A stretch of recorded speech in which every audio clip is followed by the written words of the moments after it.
প্রিয় ভাই, যাকে আমরা গোটা বাংলাদেশে আহলে সুন্নাত ওয়াল জামাতের সাংগঠনিক সচিবের দায়িত্ব নিয়েছি।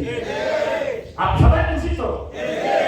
আল্লামা পীর গিয়াসউদ্দিন তাহিরি মুতাজিলুল আলীর বিরুদ্ধে একটা মিথ্যা মামলা দিয়েছেন, দুইটা শাস্তি দিয়েছে শয়তান পুলিশরা, একটা মিথ্যা মামলা দিয়েছেন।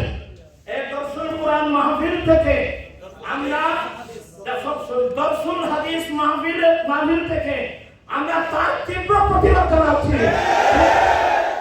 অনতি বিলম্বে তার উপর মিথ্যা মামলা প্রত্যাহার করে নিতে হবে।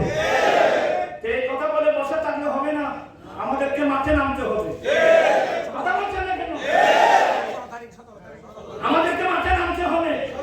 আমরা আহলে সুন্নাত ওয়াল জামাত বসে আমরা সিদ্ধান্ত নিয়েছি, একটা চট্টগ্রাম, একটা ঢাকা, একটা ব্রাহ্মণবাড়িয়া। আগামী বুধবার 17 তারিখ বুধবার 2:30টার সময়, দুপুর কি 2:30টার সময় আপনার সবাইকে আসতে হবে।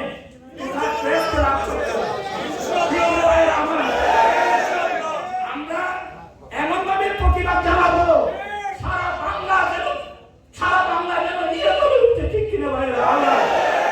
আগামী কয় তারিখ? 17 তারিখ বুধবার বিকাল 2:30টার সময় চট্টগ্রাম প্রেস ক্লাব চত্বরে। আর আপনারা যারা লাইভে আমার বক্তব্য শুনছেন, যারা চট্টগ্রাম আছেন আপনারা চট্টগ্রাম প্রেস ক্লাবে আসবেন, আর যারা ঢাকা আছেন ঢাকা প্রেস ক্লাবে যাবেন, যারা ব্রাহ্মণবাড়িয়াতে আছেন যারা আপনার ব্রাহ্মণবাড়িয়া যাবেন। এবার সুন্নিরা ঐক্যবদ্ধ হয়ে আমরা মাঠে নামবো, দেখি ইনশাআল্লাহ। আসবেন তো? আবার সবাই আসবেন তো?